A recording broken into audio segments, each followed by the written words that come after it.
대부분의 대학에서는 대학 상담센터가 운영 중입니다. 하지만 상담을 원하는 학생 수 대비 상담사 수가 워낙 적어서 상담을 받고 싶어도 거의 뭐 한 달 이상 기다려야 된다고 하는데요. 실제로 지역 대학의 상황은 좀 어떻습니까? 말씀하신 그 내용은 수도권의 몇몇 대학의 상황이라고 알고 있습니다. 제가 몸담고 있는 전문대학의 예를 들자면은 대학 상담센터에 전문 상담사가 한 명 정도 있습니다. 계약직이 대부분이 많습니다. 상담만 딱 하는 게 아니라 다양한 업무들을 하고 있다 보니까 사실 이 한 사람이 책임의식을 갖고 이렇게 하기에는 무리한 점들이 좀 있습니다. 그래서 심리 상담 역할이 충분히 이루어지지 않고 있다. 이게 이제 전문대학의 문제점이라고 할 수가 있습니다.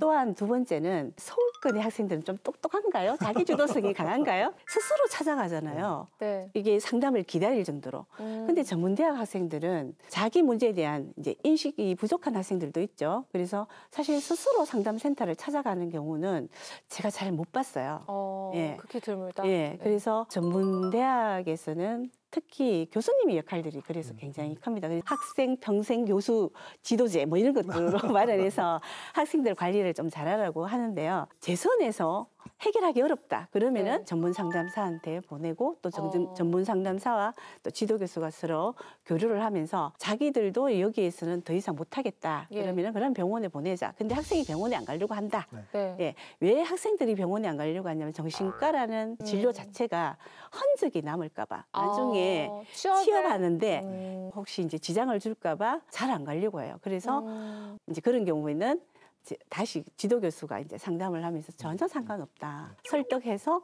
병원 진료를 받도록 이렇게 의뢰하고 있는 그런 상황입니다. 그 교수님 정말 중요한 말씀 해주셨는데요. 네. 우리가 감기 걸려서 병원 가는 거 자연스럽잖아요. 네. 근데 정신적인 문제로 상담받으러 가는 게 내가 굉장히 문제적이라고 여겨지는 문화와 인식이 있는 것 같아요. 근데 마음이 아프면은 상담받는 게 감기 걸렸을 때 약 먹는 것처럼 좀 더 보편적으로 우리 누구나 마음이 다 병들 수 있는 거 아닙니까? 저도 마음이 아픈 날이 있거든요.